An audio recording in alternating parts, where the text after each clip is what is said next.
Maravilloso que estemos aquí de nuevo en la presencia del Dios Todopoderoso. Aleluya.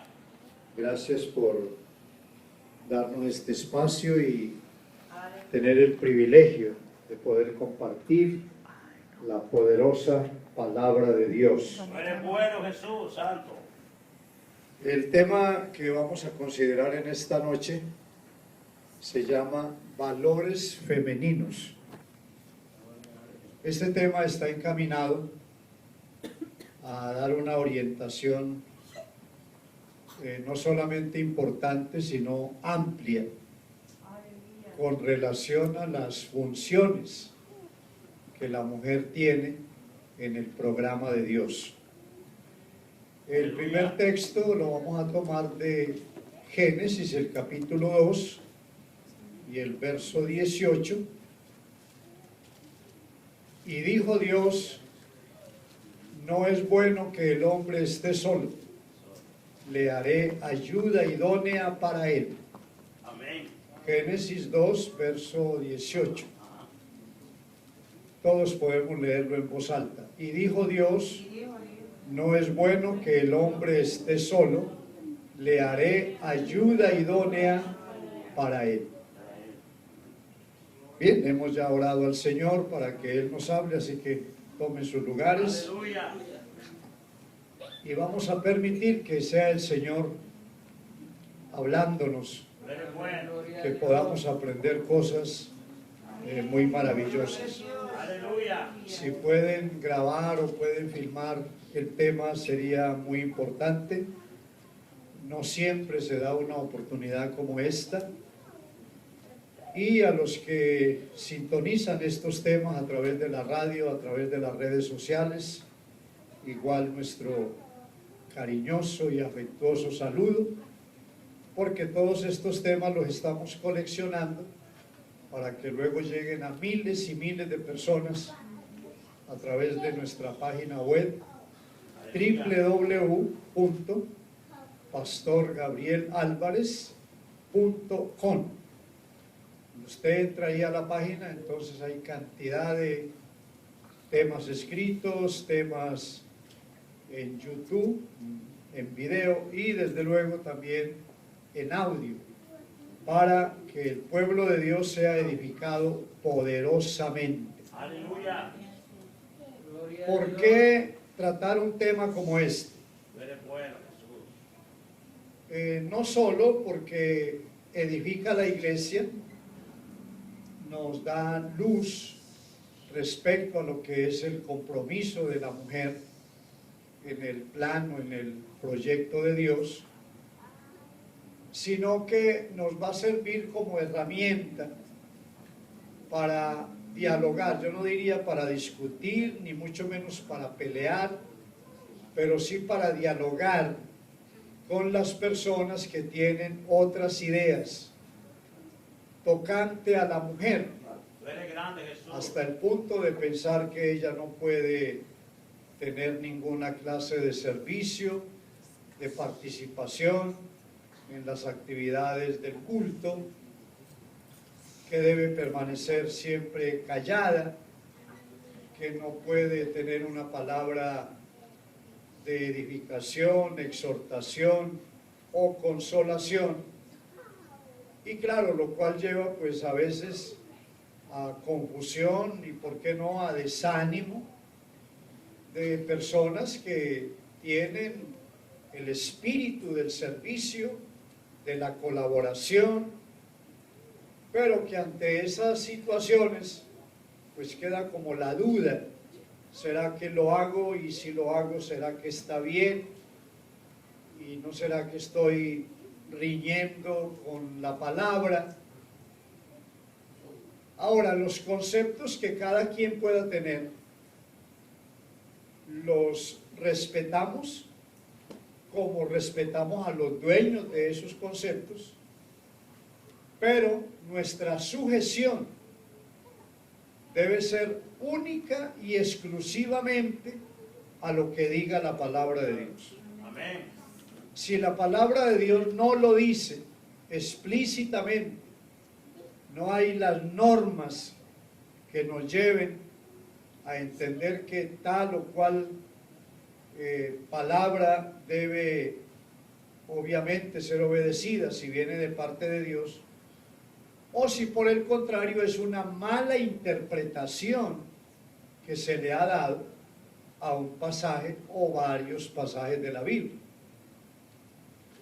Bien, entonces vamos a ver las primeras 4 cosas con relación a los valores femeninos. Número 1, es criatura de Dios.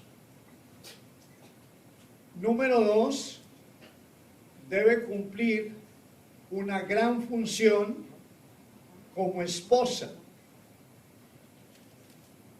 Número 3, está facultada para ser madre. Y número 4, debe prestar un servicio incondicional. Ahí tenemos entonces 4 cosas puntuales que nos van a dar el argumento, la fuerza para que esto tome el sitio que debe tomar y desde luego el valor que la Biblia le da a la mujer. Amén. Dijo Dios, no es bueno que el hombre esté solo. Le haré ayuda idónea para él. La mujer no es el producto de la filosofía, no es el producto de la ciencia, no es el producto de la religión, no es el producto de el dinero o el poder político. No, la mujer, al igual que el hombre, es producto directo de la creación de Dios. Amén. Y por ese solo hecho de ser criatura de Dios, entonces ya tiene un valor, llamemos grande, que trasciende, que supera a muchas cosas que hay en el universo. Ahora, ¿por qué el Señor se empeña en crear al hombre y crear la mujer? Él tenía ya ángeles, arcángeles, querubines, serafines, los creó antes que el hombre, había creado los cielos, las estrellas, el sol, la luna, las galaxias, pero el objetivo de crear al hombre y crear a la mujer era para que éstos le dieran gloria a él. Amén, aleluya. Para que lo exaltaran de una manera inteligente, razonable. Eso lo llama Pablo culto racional. Porque sabemos que las aves, los peces, las fieras, alaban a Dios. Pero ellos, esas criaturas lo hacen instintivamente. Reconocen que hay un ser superior que las creó, que les provee el alimento, que las cuida. Los mismos astros, las mismas galaxias, tienen reconocimiento de la grandeza de Dios. Pero todo es de manera instintiva. Pero el hombre cuando alaba a Dios, la mujer cuando alaba a Dios, lo hace de manera razonable. Porque tiene agradecimiento, tiene alabanza e incluso puede adorar a Dios. Amén, aleluya. No hemos oído que un camello adore a Dios. No hemos oído que un turpial adore a Dios. Pero sí pueden alabarlo, es decir, reconocer la majestuosidad, la grandeza.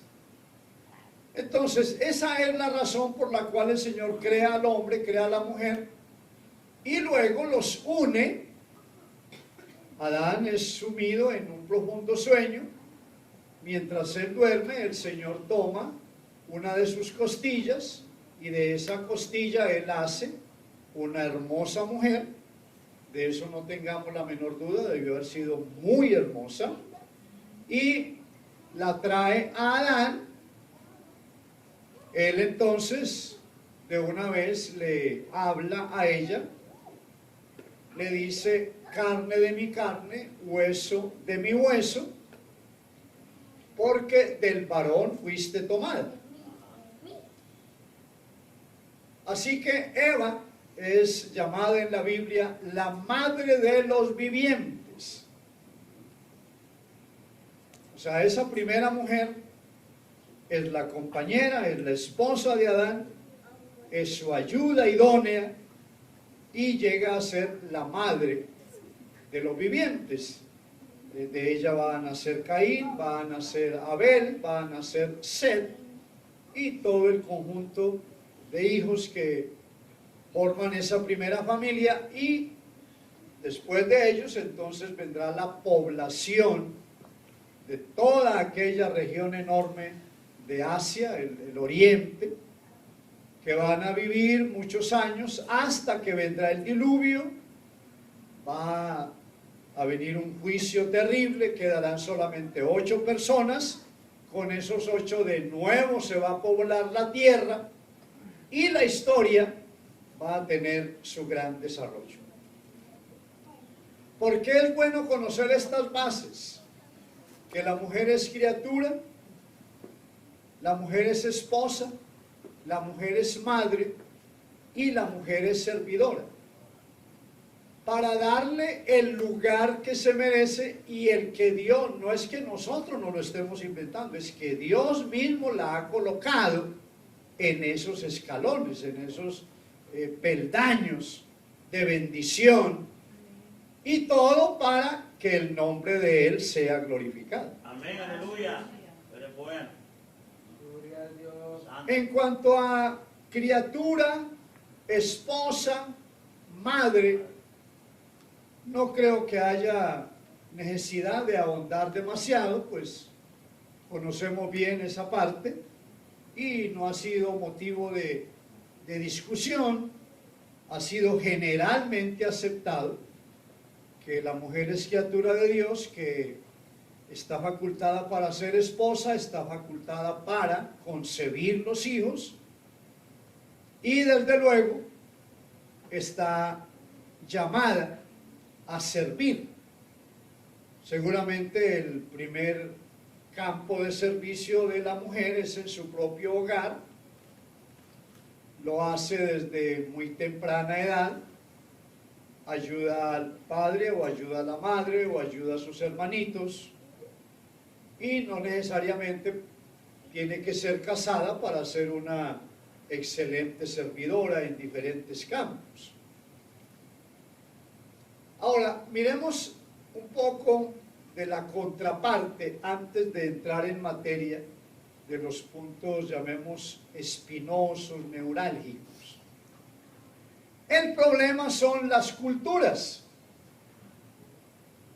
Pero si vamos a la cultura árabe, hallamos que la mujer está completamente restringida de la actividad social o de la actividad pública. Una mujer árabe no es considerada siquiera digna de estar en una asamblea, en un lugar donde se debaten o se discuten leyes, hasta el punto de encontrar anuncios en algunos lugares, está comprobado, donde se lee: prohibida la entrada de todo tipo de animales, incluidas las mujeres y demás especies. O sea, se le considera un animal, es decir, un ser, qué sé yo, carente de inteligencia, de razonamiento y obviamente sin ningún derecho. Y creo que la mayoría habrá visto mujeres árabes, así sea en noticieros o en revistas. Ellas no pueden exhibir ninguna parte de su cuerpo, deben estar completamente cubiertas, incluido el rostro, y solo hay un par de agujeritos donde ellas pueden mirar para, pues, por lo menos observar el camino por donde se dirigen. Entonces, una mujer como esta, en esa cultura, no tiene ni voz ni voto, absolutamente. En la cultura menonita, que viene desde el siglo XVI, también a la mujer se le restringe, se le discrimina notablemente. La única labor, llamemos llamativa o importante en la mujer menonita, es la procreación. Para eso han sido llamadas, para eso son tomadas. Así que una mujer menonita, pues si su salud le ayuda y sus fuerzas, puede tener 12, 14, hasta 16 embarazos. Totalmente prohibida cualquier actividad de planificación, medicamentos,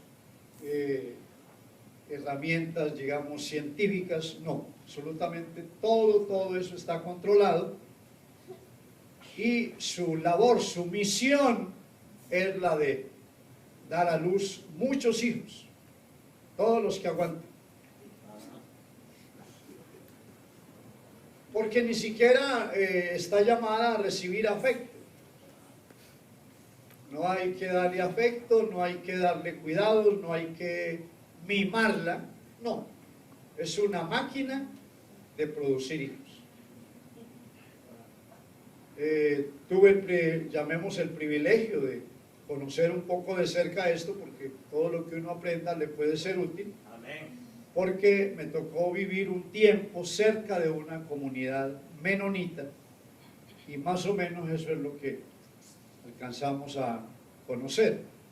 Y una pareja menonita finalmente vino a la iglesia, se convirtieron, se bautizaron, y a través de ellos entonces conocimos cómo era el sistema al interior de esa comunidad.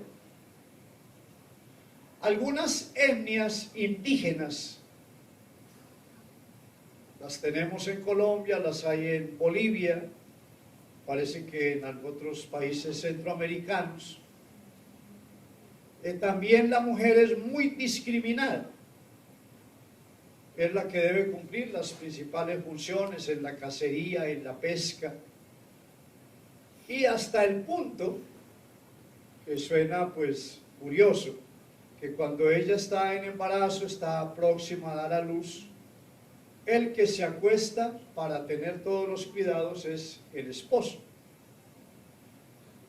En este caso el indio es el que se acuesta, a él hay que darle una sopa fuerte de pollo, de ave de corral, cuidarlo mucho, los 40 días que conocemos en otros países, que son los que debe cuidarse ella, que es la que dio a luz. Ella da a luz, pues obviamente no será tan fácil, pero en 2 o 3 días debe estar ya cumpliendo todas las tareas, mientras el indio reposa dulcemente y recibe todos los cuidados, porque acaba de ser padre.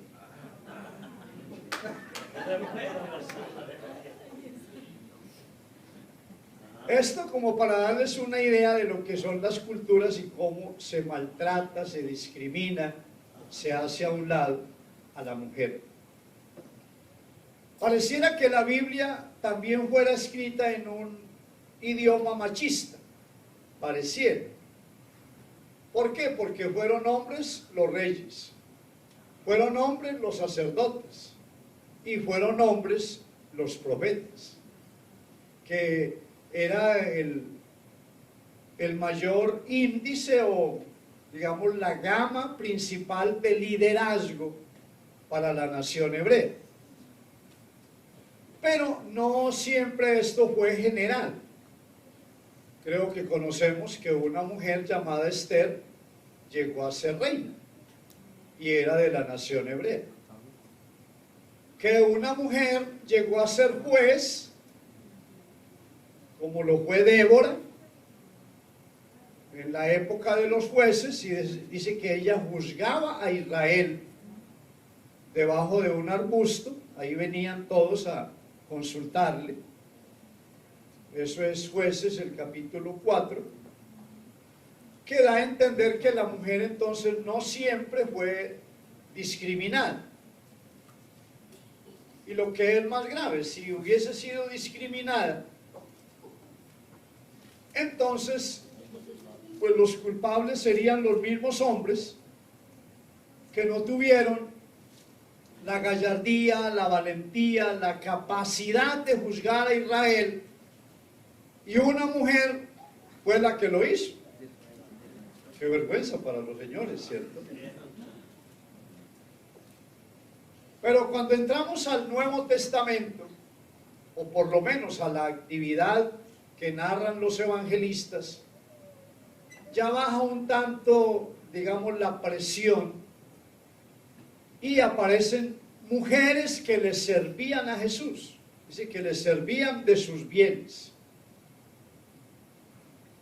Aparecen mujeres que le ofrendaron. Una de ellas trajo un gran perfume, un perfume que tenía un costo alto, 300 denarios.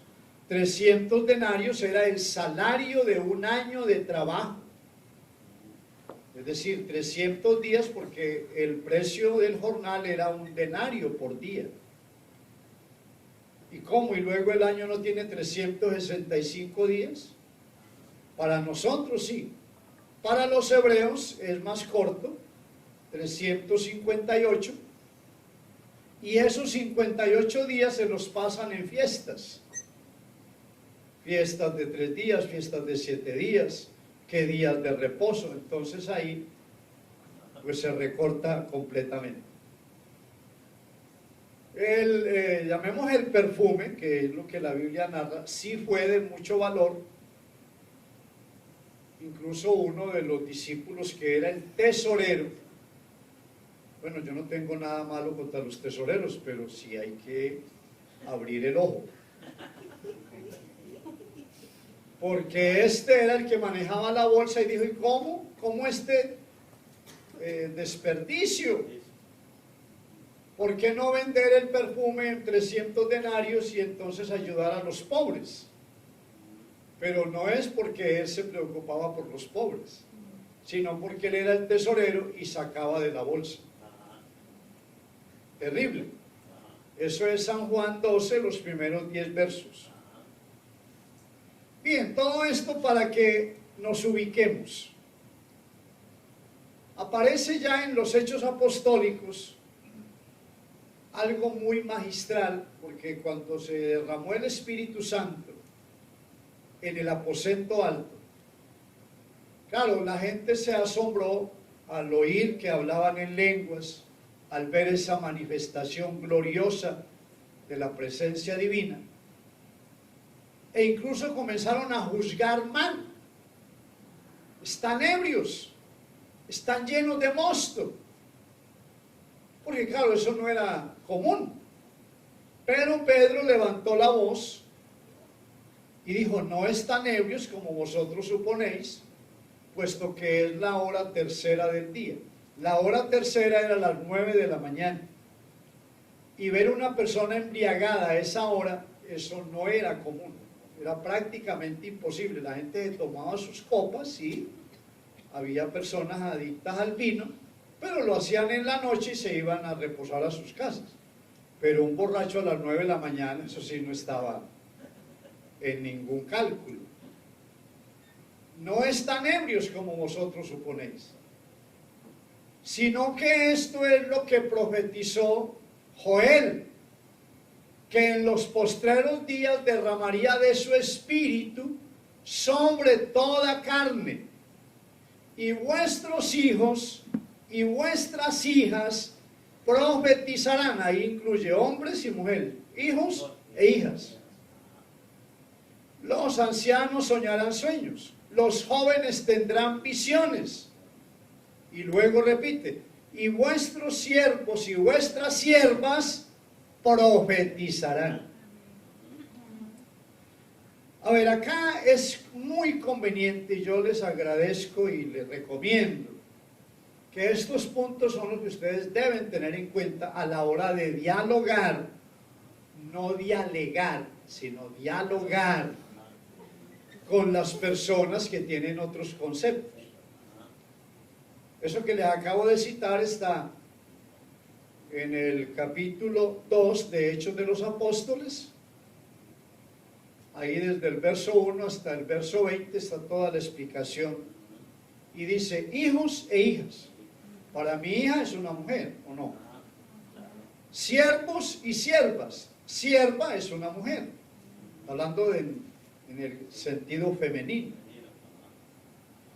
A ver, ¿qué es lo que tenemos que detectar aquí, descubrir acá?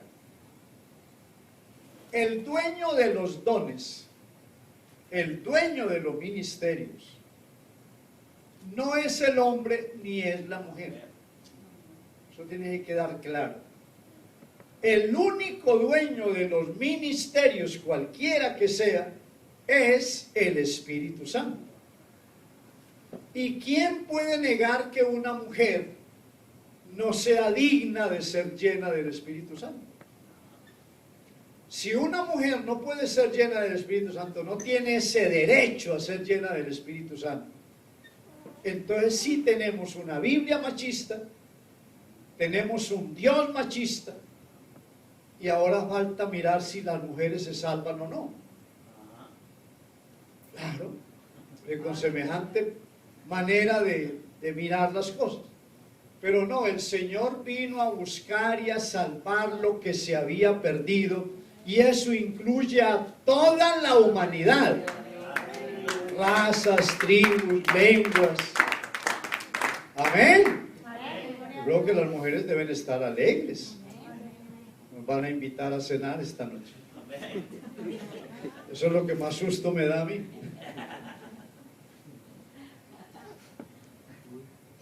El Espíritu Santo es el que enseña.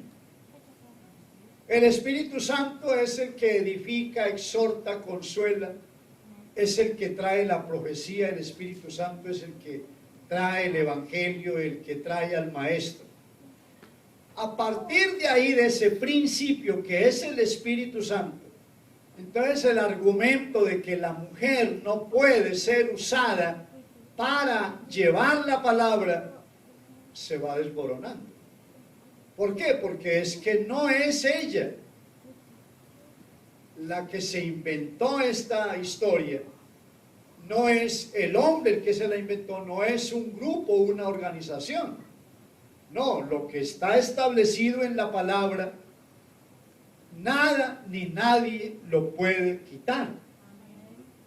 Es más, el cielo y la tierra pasarán, pero la palabra de Dios no pasará.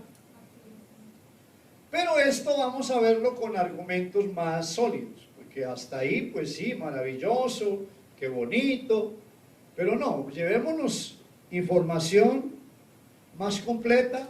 Yo no vine con ningún afán, me imagino que ustedes tampoco, entonces vamos a ver esto, lo que yo digo en la letra menuda. En el mismo libro de los Hechos de los Apóstoles, vamos a ver lo que nos dice el capítulo 21, hablando de profetizar. Verso 7 de Hechos 21. Y nosotros completamos la navegación saliendo de Tiro y arribando a Tolemaida. Y habiendo saludado a los hermanos, nos quedamos con ellos un día. Al otro día, saliendo Pablo y los que con él estábamos, fuimos a Cesarea, y entrando en la casa de Felipe, el evangelista, que era uno de los 7, es decir, los 7 diáconos, posamos con él. Si me ayudan a leer en voz alta el verso 9. Este tenía 4 hijas doncellas que profetizaban. ¿Qué significa? Que aquí la mujer no solo es criatura, es esposa, es madre, es servidora, sino que tiene la facultad de profetizar. Y no era una, eran 4. Profetizaban. ¿Qué es profetizar? Anunciar, predicar, predecir algo que viene. Y según la norma de Pablo, porque Pablo tiene una norma para la profecía, no es un desorden, no es algo que va a causar confusión. La norma de Pablo está en 1 Corintios 14:3. Así que el que profetiza lo hace para edificación, exhortación y consolación. Esas son las 3 características de la profecía. Y aquí se está diciendo que Felipe el evangelista tenía 4 de esas valiosas hijas, diría yo, porque uno tener 4 hijas y que las 4 sean predicadoras, parece una tremenda bendición. Y valga esto para todas las jovencitas que hay en la iglesia. Como algunas no pudieron venir porque están en exámenes, por favor me les llevan el recado o les llevan la copia de la grabación. Porque a veces ellas roncan, se mecen en su hamaca, se descuidan en temas de aprendizaje porque como nosotras no podemos servir. Pero qué bueno que pudieran mirar cosas como esta y se enteren que el Señor sí tiene unos planes y unos propósitos para nosotros. Ahora, hay que ser detallista cuando leemos la Biblia. Si el hombre que estuviera acá fuera Pedro o fuera Juan y habla de profetizas, pero Pablo no aparece por ningún lado, entonces yo me inclinaría por pensar que es que Pablo no sabía del tema de las profetizas. Que no, por allá le llevaron la noticia como a los 5 años y por allá él miró y ocurrió ya en Corinto, que fue donde dijo que la mujer calle. Pero no, es que Pablo está ahí, en el escenario. Pablo es testigo de lo que esas muchachas están haciendo y no hace lo más mínimo por impedirlo. ¿Por qué? Porque el ministerio de Pablo es del Espíritu Santo y el ministerio de las jovencitas hijas de Felipe es del Espíritu Santo. Pero si tuviéramos alguna duda, vamos a ver lo que Pablo le dice a los romanos. Seguramente, pues las iglesias más bendecidas, diría yo, por el ministerio de Pablo, fueron la iglesia de Éfeso, las iglesias de Tesalónica, pero la de Roma, la iglesia de los romanos, es seguramente la que él tuvo mayor incursión, que les dedicó mucho tiempo. Romanos capítulo 16. Es más, de paso, se va a llevar una listica de nombres muy lindos para que le ponga a sus hijitas que vienen en camino o a sus nietas. Son nombres bien interesantes. Romanos 16. Os recomiendo además nuestra hermana Febe, la cual es diaconisa de la iglesia en Cencrea o Cencrea. Para que una mujer sea diaconisa, pues se supone que tiene un historial, tiene una trayectoria, ¿por qué no un bagaje, una experiencia? Y ella tiene que intervenir en asuntos de la congregación, administrativos, temas de opinión, de consejo, porque no pensamos que tenemos diáconos o diaconisas de adorno. No, la persona que tiene ese cargo es porque tiene un servicio abierto, manifiesto. y está en la absoluta libertad de traer una reflexión, una enseñanza. Sino que todo tiene un orden y ahí es donde está la confusión. Y ese orden yo se los voy a dar en todos sus detalles para que de pronto no salgamos de aquí con un poco de migraña, que me duele la cabeza, que entonces ¿qué vamos a hacer? No, la palabra de Dios es tan clara como el agua. Aleluya. Verso 2, que la recibáis en el Señor como es digno de los santos y que la ayudéis en cualquier cosa que necesite de vosotros, pues ella ha ayudado a muchos y a mí mismo. Ahí está la ayuda idónea. Pero ya no es la ayuda idónea de un esposo solamente o de unos hijos, no, es la ayuda idónea de una congregación. Amén. Gloria a Jesús. ¿Qué es idoneidad? Es diligencia, es habilidad, es maestría. No, digámosle a la hermana Febe, ella es buena para eso. No es que hay un problema con los jóvenes y hay unos que están desanimados. No, llamen a Febe que ella es excelente para dar una buena conferencia. ¿Por qué? Porque es una ayuda idónea. Imagínense para ser ayudante de Pablo. Yo lo pensaría 2 veces, créanme. Si Pablo aparece y me dice, hermano Álvarez, ¿era que usted me colabora un par de semanitas? Y yo, ay, hermano Pablo, yo creo que no le alcanzo ni a los tobillos, hermano. Claro, semejante maestro, semejante apóstol. Pero aquí hay una mujer llamada Febe, que es diaconisa y le colabora a Pablo. ¿No les parece una bendición? Aleluya. Saludad a Priscila y Aquila, mis colaboradores en Cristo. Pues aquí se trata de una pareja, que expusieron su vida por mí y a los cuales no solo yo doy gracias, sino también todas las iglesias de los gentiles.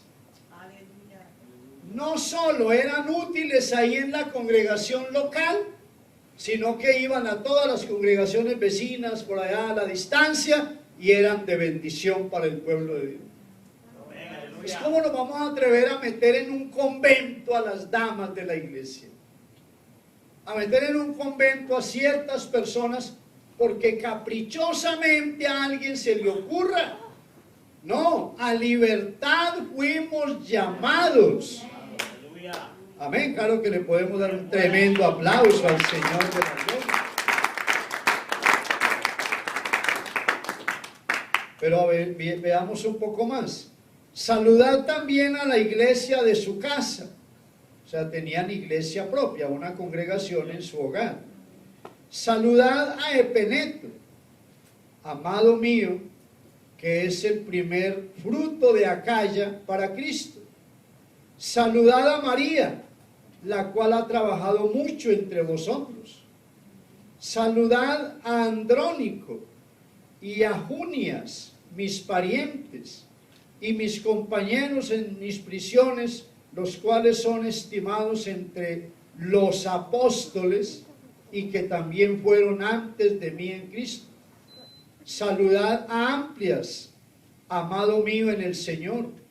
Saludad a Urbano, nuestro consolador, colaborador en Cristo Jesús. Y a Estaquis, amado mío. ¿Qué tal los nombrecitos? Hermosos, ¿sí? Saludad a Apeles, aprobado en Cristo. Saludad a los de la casa de Aristóbulo. Bueno, lean todo el resto ya en casita y se darán cuenta cuáles eran las ayudas idóneas entre hombres y mujeres en la iglesia de Roma, que llegó a ser una de las más prominentes en el tiempo apostólico. Las personas que dicen que la mujer no puede servir, que no puede predicar, que no tiene ninguna autoridad, entonces toman textos aislados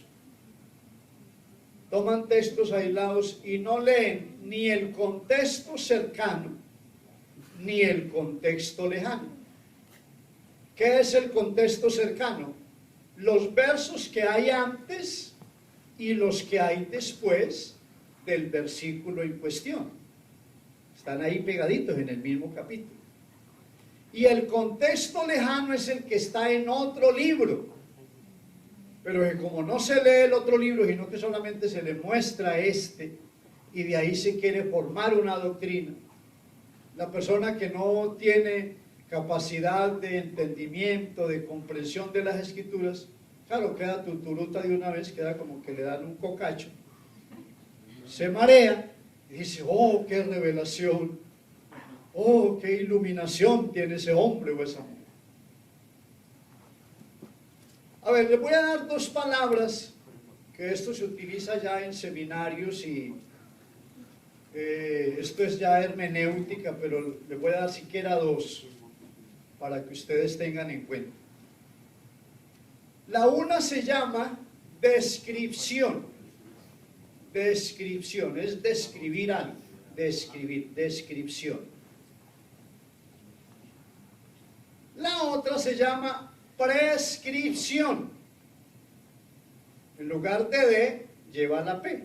Prescripción. ¿Cuál es la diferencia entre las dos?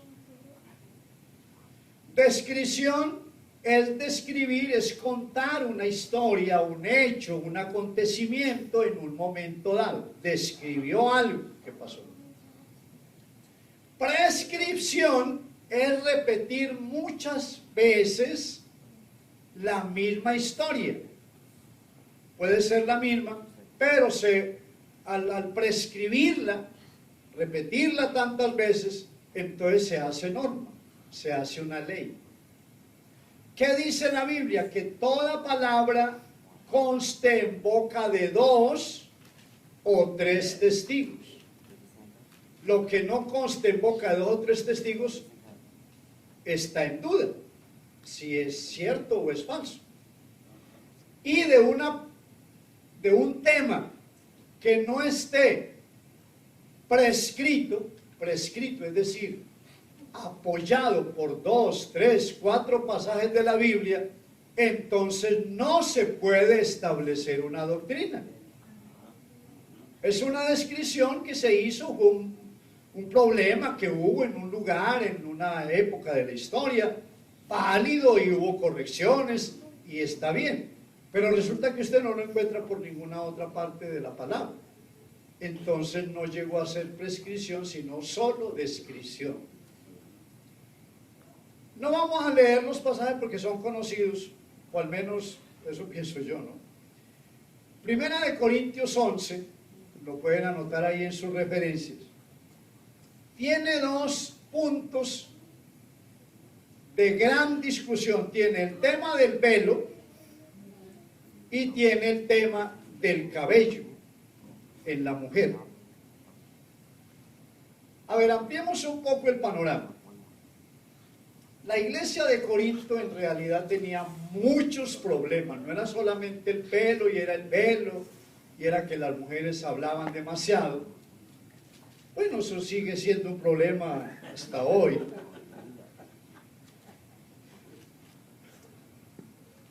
La iglesia de Corinto tenía inmoralidad en el más alto grado, como era el pecado de incesto, y que uno de los jóvenes de la congregación estaba conviviendo con la madrastra.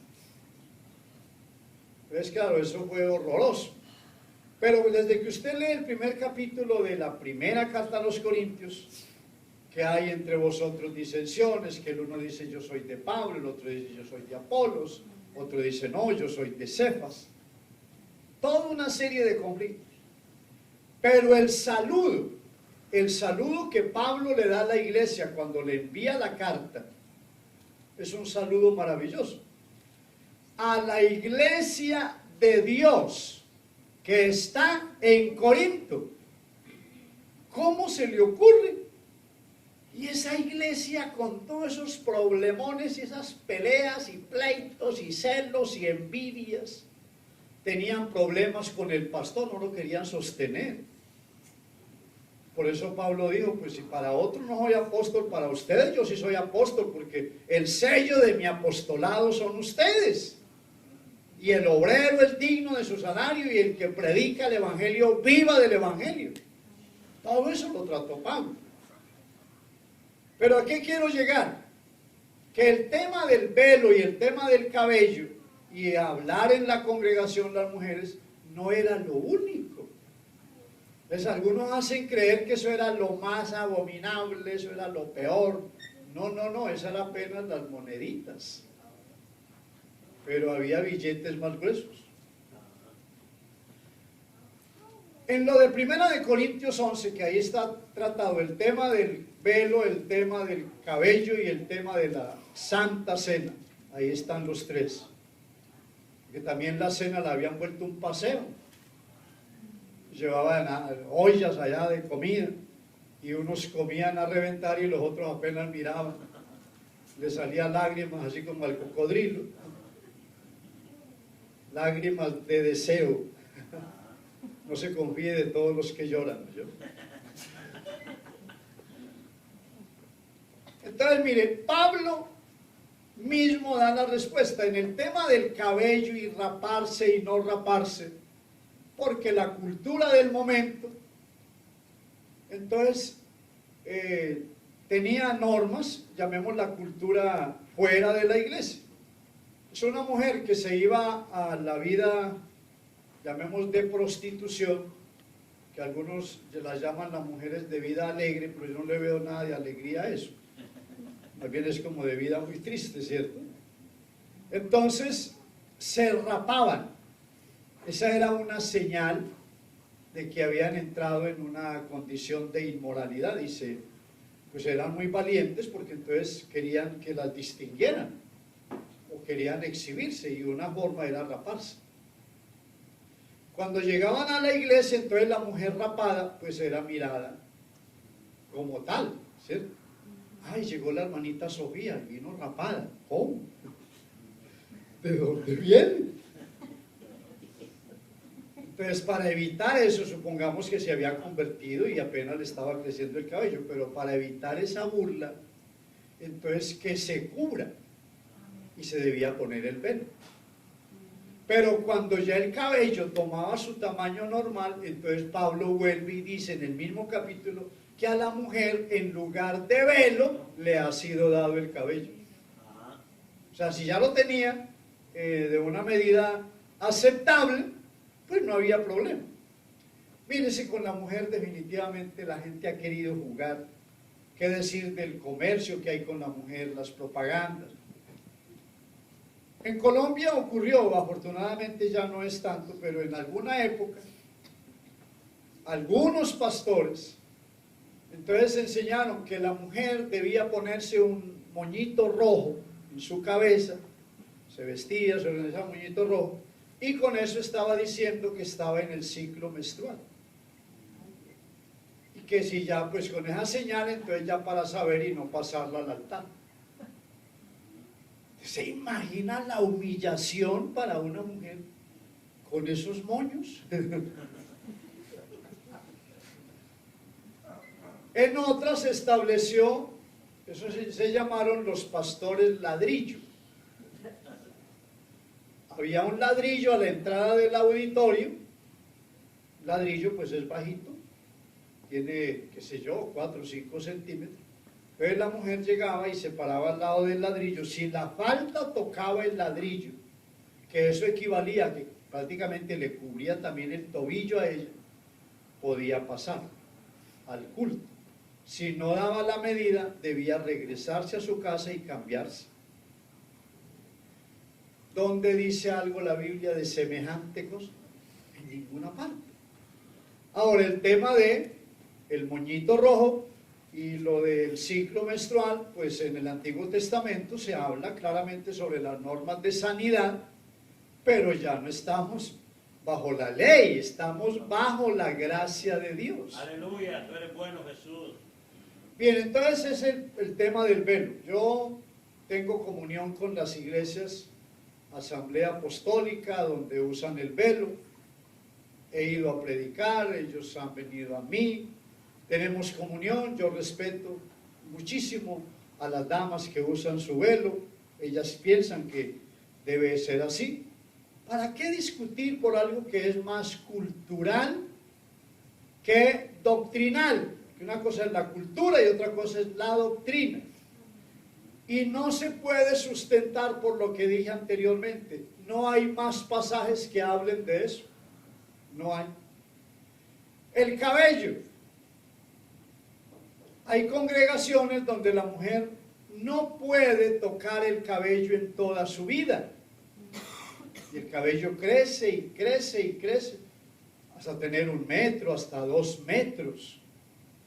Que aparte de ser muy tedioso, debe ser muy complicado cuidar ese cabello. Y luego no lo pueden llevar suelto al culto, porque es señal de libertinaje, según ellos. Pues ese cabello tienen que irlo recogiendo, hacer un edificio acá de varios pisos, ¿tá?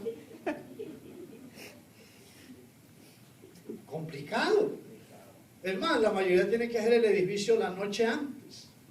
Y cuentan los sabios que deben dormir sentadas para que el edificio no se dañe. Porque eso demora la construcción como 3 o 4 horas, así que al día siguiente el culto es a las 10, hay que estar con todo de una vez. ¿Qué es lo que dice el texto? Le es deshonroso al hombre dejarse crecer el cabello. Sí, porque pues tiende a la feminidad. En cambio a la mujer le es honroso dejarlo crecer. Eso dice el texto. Entonces la pregunta es, ¿hasta dónde se puede o se debe dejar crecer? Hay 2 personas que pueden intervenir en un caso dado. El padre de la mujer, si ella es soltera. Él puede determinar si ese cabello ya está demasiado largo, le puede dar una arregladita. El cabello es como un jardín, necesita mantenimiento, necesita cuidado. Viene la horquilla, viene el cabello quemado. Todo eso se da en el cabello porque se expone al sol, al polvo. El papá de la muchacha dice, no, mi amor, pero ese cabello está quemadísimo, no se te ve bien, se ve horroroso, ¿por qué no lo arreglas un poco, lo recortas? Y él decidirá, porque eso es potestativo del padre, que es la cabeza de esa niña.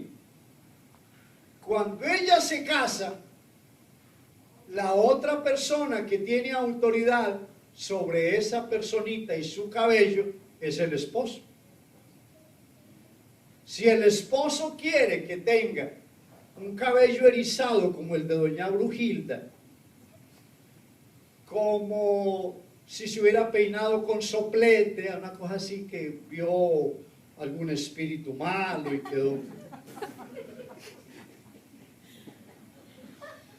Y al esposo le parece que queda muy linda así.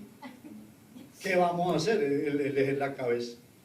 ¿Y usted por qué va tan erizada, doña hermana Eloísa? ¿Qué le pasó? No, es que a mi marido le encanta que yo esté así. Pero hasta donde yo sepa, a la mayoría de esposos nos encanta una esposa linda.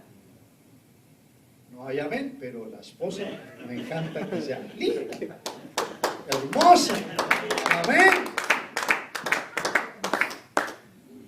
El mejor adorno, yo pienso pues que ellas son felices con sus carteras, sus sandalias. Bueno, yo cuando salgo con mi esposa, de pronto pasamos así un almacén de ese surtido, pero prefiero llevarla donde haya computadores, donde haya herramientas de trabajo, porque se me va quedando.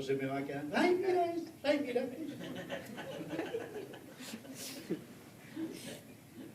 Pero a ver, hablemos claro.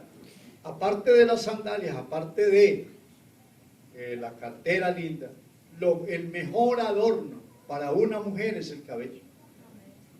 Así lo veo yo. Amén, amén. Entonces es el esposo el que decide el tamaño del cabello. Qué tan largo, qué tan erizado, qué peinado, si a este lado, si al otro, si se hace trencita, si hace chulitos, como la chilindrina, qué sé yo. Lo que dice la Biblia es que a la mujer le es honroso dejarlo crecer, pero no dice hasta dónde. Eso no lo dice. Entonces crecer es a la mitad de la cintura, crecer es a la cadera, crecer puede ser al tobillo. Si lo soporta, si lo puedes llevar y el esposo está feliz con todo ese trapero, pues déjenlo. Pero hermanos, yo pienso que todo tiene su norma, su límite. Amén. Amén.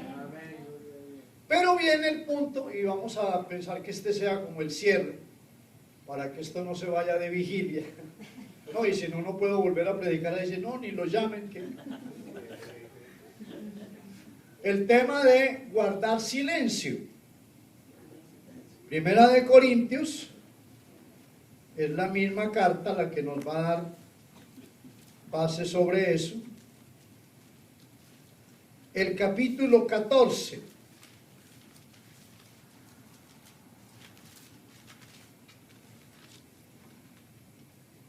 Dice, vamos a tomarlo desde el tema de la profecía. Dice desde el verso 27. Si habla alguno en lengua extraña, sea esto por 2 o a lo más 3, y por turno, y uno interprete. Está hablando cómo se hacía el orden de la profecía en la congregación. Esto es lo que se llama el contexto. Verso 28. Si no hay intérprete, calle en la iglesia y hable para sí mismo y para Dios. Mire que lo de callar no solamente lo está diciendo la mujer, lo está diciendo también al hombre. Pero era por el desorden que había en las profecías. Asimismo, los profetas hablen 2 o 3 y los demás juzguen. Y si algo le fuere revelado a otro que estuviese sentado, calle el primero. Porque podéis profetizar todos, uno por uno, para que todos aprendan y todos sean exhortados. Mire que ahí está el principio de edificar, exhortar, consolar. Y los espíritus de los profetas están sujetos a los profetas. O sea, se someten, no hay un desorden, no hay algo confuso, porque Dios no es Dios de confusión, sino de paz, como en todas las iglesias de Dios. Vuestras mujeres callen en las congregaciones, porque no les es permitido hablar, sino que estén sujetas, como también la ley lo dice. Y si quieren aprender algo, pregunten en casa a sus maridos, porque es indecoroso que una mujer hable en la congregación. ¿Acaso ha salido de vosotros la palabra de Dios? ¿O solo a vosotros ha llegado? Si alguno se cree profeta o espiritual, reconozca que lo que os escribo son mandamientos del Señor. Amén. Amén. De acá, entonces sacan la tajadita, cortan el pedacito que les conviene y no miran ni lo que está arriba ni lo que está posterior. El tema de discusión es la profecía. Y se está hablando que debe haber un orden en esa profecía. Y no solo los hombres, las mujeres, sino que aún los hombres debían someterse. Y uno, y después el segundo, y después el tercero. ¿Cuál era el problema local? Que no era ni es un problema universal, era un problema local de la iglesia de Corinto. Que como aparecían tantos profetas, entonces las mujeres se animaban también a entrar en el círculo de la profecía sin ser llamadas para eso, porque para ser profeta necesita ser llamado por el Espíritu Santo, como para ser pastor, como para ser evangelista, para ser maestro. Uno no está aquí enseñando porque sacó una ficha en un paquete de dulces. No, estamos acá porque el Señor nos llamó. Amén, amén. Gloria a Dios. Entonces, estas señoras querían participar, llamemos, de la pasarela de profetas. Y lo que conocemos ya por historias relacionadas, la Biblia no lo dice todo, es que interrumpían a los predicadores, interrumpían a los apóstoles, a los maestros, y salían con un discurso a la hora que nadie les había llamado. Entonces Pablo tuvo que ponerle remedio a eso y decirle, ¿sabe qué? Aquí hay profecía, aquí hay lenguas, aquí hay enseñanza, pero ustedes mejor se callan y vayan a la casa y le preguntan al esposo. Pero aquí no me vengan a interrumpir la reunión. No sé si están enterados, pienso que sí. La mayoría de problemas en grandes iglesias, medianas iglesias, con el tema de la profecía, ha sido promovido por mujeres. Entonces, claro, parece que ella es más sensible, al fin la mujer es más emotiva, más sentimental, qué sé yo, se puede alucinar más fácil que el varón, aunque tampoco nosotros estamos exentos de eso. Entonces el problema de las señoras en Corinto era ese, muy animadas, muy avivadas. Entonces yo también tengo profecía, entonces yo también tengo mi mensaje, así que aquí voy con todo lo que tengo y toma lo tuyo.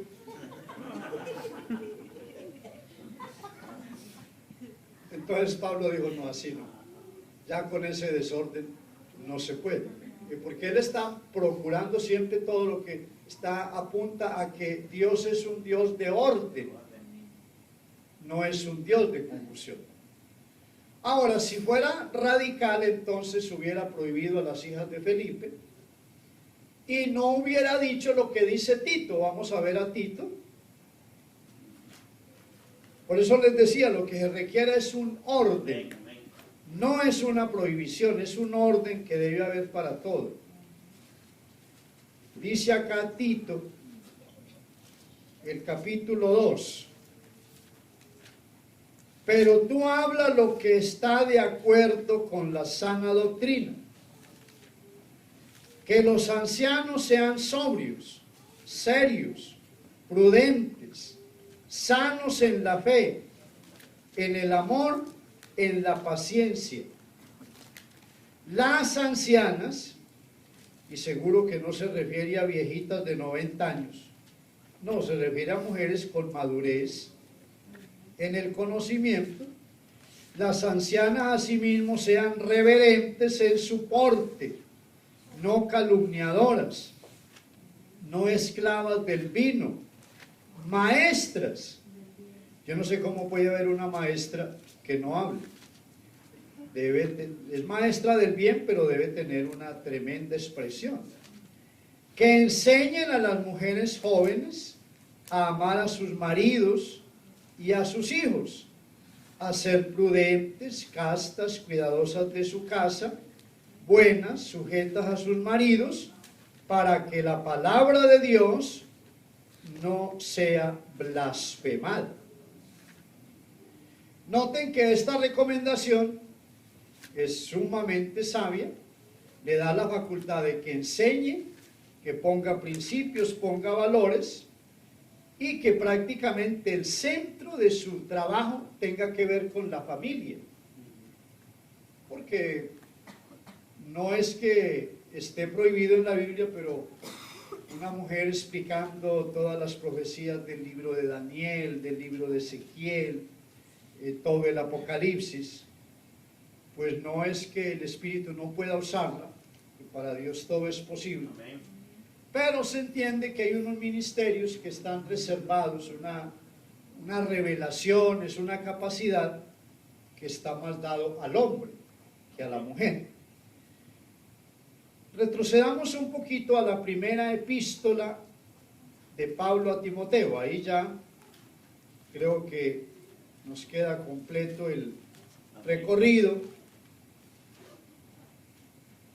Primera de Timoteo, el capítulo 2, desde el verso 8. Quiero pues que los hombres oren en todo lugar, levantando manos santas, sin ira ni contienda. Asimismo que las mujeres se atavíen de ropa decorosa, con pudor y modestia, no con peinados ostentosos. Para recoger 2 metros o 3 de pelo tiene que ser un peinado ostentoso, no tiene otra forma. Era la Torre de Babel.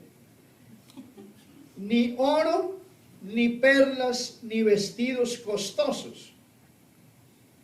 ¿De qué estamos hablando? De algo suntuoso, un vestido de $3,000, $4,000, por ejemplo, con piedras brillantes, que con una incrustación de oro, cosas que ya van a la ostentación plena, pero no quiere decir que usted, esposito, no le pueda dar a su esposa un vestido hermoso ahora de fin de año de $200, $300. Yo no le veo, porque se ríen, es muy caro.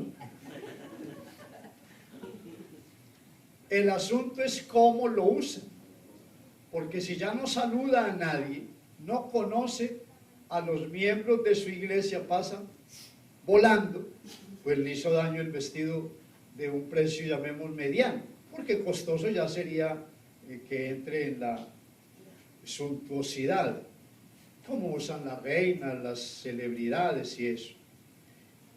El vestido de la mujer debe ser decoroso, quiere decir que le da belleza. Usted no se disfrace, usted vístase bonito, por favor. Bien. Que ese vestido sea con pudor. Pudor quiere decir pureza, que no sea invitando a la sensualidad. Y que sea modesto, quiere decir que usted no está haciendo una exhibición, no lo hace por humillar a otra persona, no, el Señor la bendijo y además su esposo está feliz por eso, porque aquí vuelve el mismo tema, es el esposo el que tiene ahí la palabra. Amén, amén. Si él quiere verla en chancletas, quiere verla por allá con un vestido de 3 años ya de viejo, pues grave, ¿no? Yo a ese esposo lo llamaría y le diría, hermano, cuidado, dele mantenimiento a su mujer. ¿Sabían que una moto necesita mantenimiento? Un carro. Por allá había una hermanita y pues me llevaron la noticia, hermano, es que la hermanita fulana, ella quiere ser moto, quiere ser una moto y eso. No, pues que quiere ser moto, que porque el esposo a la moto le dice, mi amor, mi negrita, cómo estás de hermosa, y la acaricia, y con un trapito la va quitando el polvito y todo. Y entonces a ella nunca le dice nada, ni la acaricia, entonces ella quiere ser una moto, a ver si de pronto así. Terrible, ¿cierto? Versículo 10, sino con buenas obras como corresponde a mujeres que profesan piedad. La mujer aprenda en silencio con toda sujeción, porque no permito a la mujer enseñar, y mire dónde está la clave de esto, no permito a la mujer enseñar ni ejercer dominio sobre el hombre, sino estar en silencio. Porque Adán fue formado primero, después Eva. Y Adán no fue engañado, sino que la mujer, siendo engañada, incurrió en transgresión. Pero se salvará engendrando hijos, si permaneciera en fe, amor y santificación con modestia. Aquí el verso 15 pone a algunas hermanas en apuros, porque si la salvación es teniendo hijos, ¿qué será de las que no tienen? Las estériles se perdieron. No, cuando aquí dice salvar, o se salvará engendrando, pues sabemos que la mujer, biológicamente la mujer no engendra. El que engendra es el hombre. Entonces Pablo, ¿qué es lo que quiere decir acá? No, se está refiriendo es a la mujer que se dedica a servir a Dios y a engendrar hijos por la palabra, predicando el evangelio. ¿Y cómo hace para predicar el evangelio y no puede hablar? Entonces el mismo pasaje tendría una contradicción. Les dije que aquí está la clave. Lo que Pablo no quiere es que la mujer domine al hombre. Ese es el punto ahí. No le permito a la mujer enseñar ni tener dominio sobre el varón. O sea que a las señoras Ramonas que estén por acá o por allá, pues se les recomienda que no sean dominantes. Entonces, ¿cuál sería el mal? Para hacer ya como el resumen. Que una mujer se dedique a enseñar, a predicar, a profetizar, sin estar autorizada ni por el esposo o el pastor.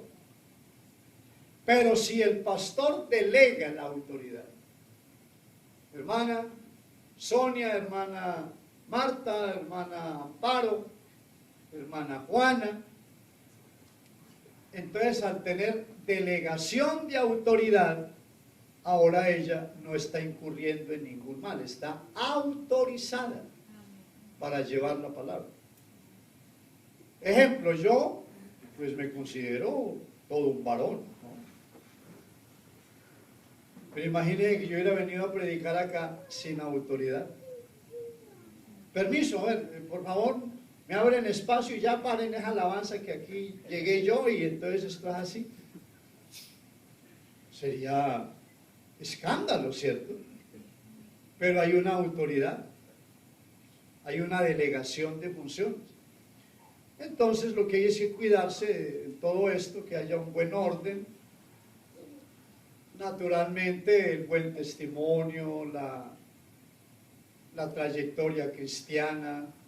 No debemos poner acá a cualquier persona, y más si recién está comenzando. ¿Por qué? Porque el pueblo de Dios merece todo el respeto. Y lo que buscamos es la edificación del pueblo de Dios. Pero espero entonces que todas las dudas con relación a lo que acabamos de ver se disipen. Y les doy una idea. Pues en verdad nos van a tener que ver todavía en algunas otras reuniones. A nosotros nos encanta asistir a la iglesia y oír la palabra. Entonces, hagan preguntas, escríbalas. Letrica grande, preferible castellano. No le ponga el nombre para que no se comprometa. Y en alguna de las veniditas por acá me las entregan, las estudio en mi casa. Si gusta me pone ahí el teléfono y por teléfono yo le doy la explicación. Hermano, no hay necesidad de vivir con dudas y vivir como amedrentados. No, la palabra de Dios es clara como una gota de agua. Y la mejor intérprete de la Biblia es la Biblia.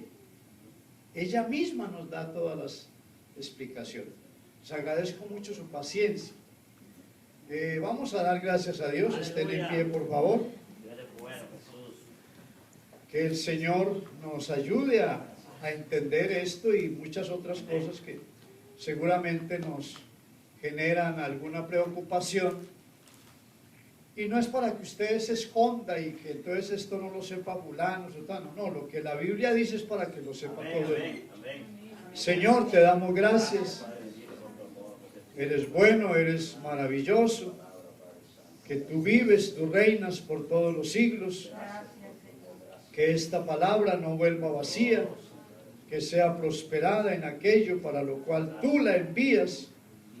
Padre, muchas gracias por enseñarnos que la mujer es criatura, la mujer es esposa, la mujer es madre, la mujer es ayuda idónea, es servidora, y que es tu Espíritu Santo el que la puede usar para cosas bellas, edificando tu pueblo.